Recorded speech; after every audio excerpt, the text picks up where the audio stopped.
ہے نا؟ کہیں میم خالی نہیں ہے. اتفاق کی بات یہ ہے کہ آج فقط میم کا فیضان ملے گا، اس لیے بیٹھے رہو. اور الحمدللہ اس میم کا فیضان بھی اگر ملے گا نا تو اس میم کے صدقے سے ملے گا جس میم کو خدا نے ساری کائنات کے لیے رحمت للعالمین بنا کر کے بھیجا ہے، جن کو پوری دنیا محمد عربی کے نام سے جانتی ہے. جس نے نام لے لیا اللہ نام کی برکت سے اسے دنیا بھی عطا کرتا ہے، اسے قبر میں نجات بھی عطا کرتا ہے، اور اسے آخرت میں انشاءاللہ نجات بھی عطا فرمائے گا اور جنت الفردوس میں جگہ بھی عطا فرمائے گا. سب تو انہی کا کرم ہے، انہی کا صدقہ ہے. یا رسول اللہ آپ آئے تو رب کا پتہ چل گیا. یا رسول اللہ آپ آئے تو رب کا پتہ چل گیا، ورنہ کس کو پتہ تھا خدا کون ہے. درود پاک پڑھیں گے تو پڑھ لیجئے. اللہم صلی علی سیدنا حبیبنا مولانا محمد مبارک وسلم صلو علیہ صلاۃ و سلام علیک یا رسول اللہ یا حبیب اللہ صلی اللہ تعالی علیہ وسلم. جس آیت کریمہ کی تلاوت کا شرف حاصل اللہ رب العزت قرآن مقدس میں ارشاد فرماتا ہے، قل ان کنتم تحبون اللہ فاتبعونی یحببکم اللہ. اے محبوب آپ فرما دیجئے اگر تم سب اللہ سے محبت کرتے ہو فاتبعونی تو میری اتباع کرو، میری پیروی کرو، میرے نقش قدم پر چلو. یحببکم اللہ اللہ رب العزت تمہیں اپنا محبوب بنا لے گا. اس آیت کا ترجمہ آپ نے جان لیا. پتہ ہے کہ اس آیت سے ہمیں کیا درس ملتا ہے؟ درس یہی ملتا ہے کہ خدا خدا کرنے سے کچھ نہیں ملتا جب تک محمد مصطفیٰ کے در کی غلامی نصیب نہ ہو جائے. کیونکہ نبی کے در کا جو غلام بن جاتا ہے نا وہی انسان خدا کے بارگاہ میں مقبول ہو جایا کرتا ہے. اس آیت کا لب لباب جو تھا نا ماحصل وہ یہی ہے، حضور کے دامن سے لپٹ جاؤ، قسم خدا کی نبی بھی مل جائیں گے، خدا بھی مل جائے گا. اور عشق ہم دنیا کے ٹھیکیداروں سے کیوں سیکھوں؟ اگر ہمیں عشق سیکھنی ہے نا تو یار محمد مصطفیٰ سے سیکھنا ہے.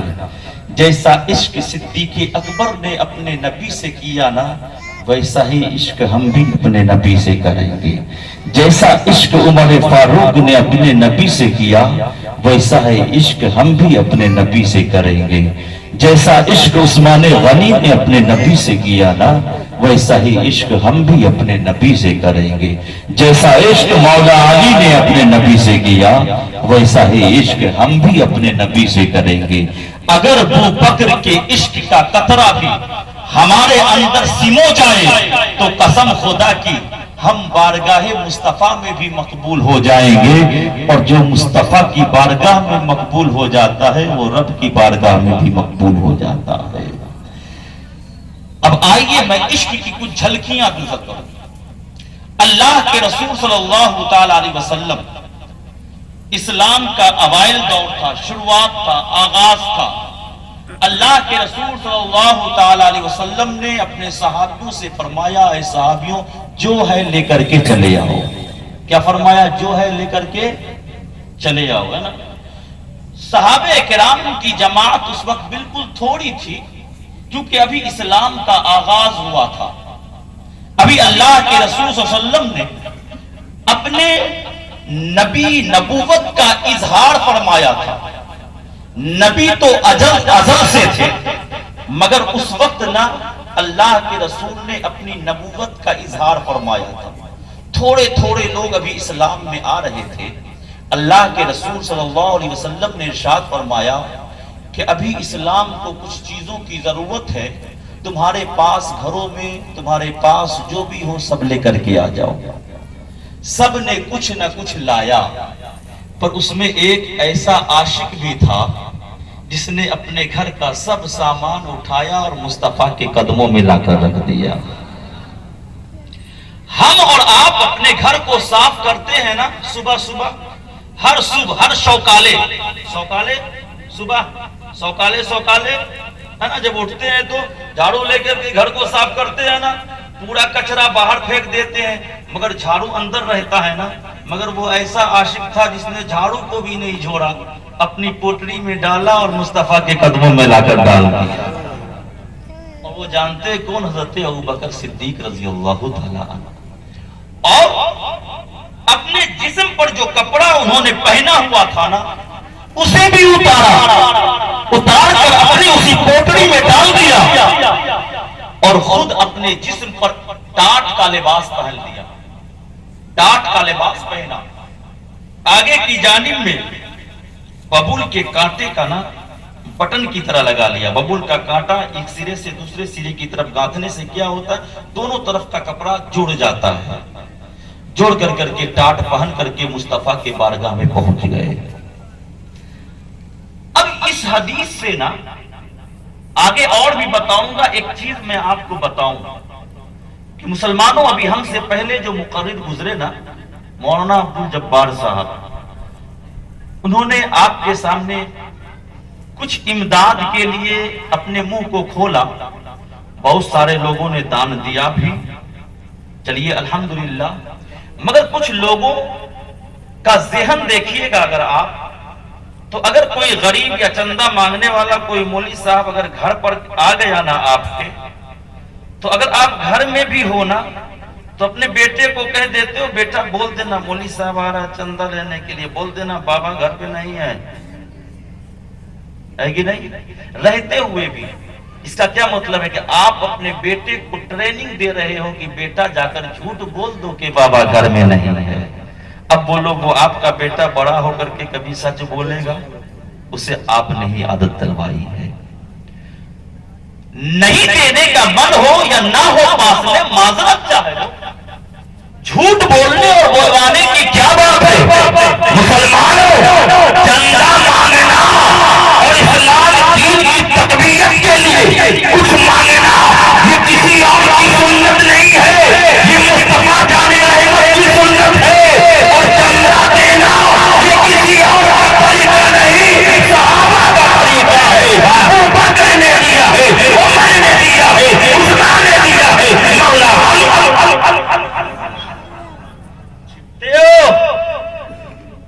اشرف الاولیاء نے فرمایا ان مخدوم اشرف مشن نفسی و عینی و غایت مقصود لی فی حیاتی من یرید ان یزورها فیزورها حصلت له زیارت البیت الباطن۔ میں رہوں ظاہری زندگی میں یا نہ رہوں، میرا یہ مشن بذات خود میں ہو، اس کو سیکھتے رہو۔ اگر تم مجھے دیکھنا چاہتے ہو تو مشن میں دان کرتے رہو، سو جاؤ گے تو خواب میں کوئی اور نہیں، مصطفیٰ کا لاڈلا اشرف الاولیاء کی ہے نا۔ تو مشن کے لیے جان دینا یہ بھی ہمارا طریقہ ہے، اس لیے کہ چندہ اور دان دینا یہ کسی دنیا کے ٹھیکیداروں کا طریقہ نہیں ہے، یہ احمد مختار کے یاروں کا طریقہ ہے۔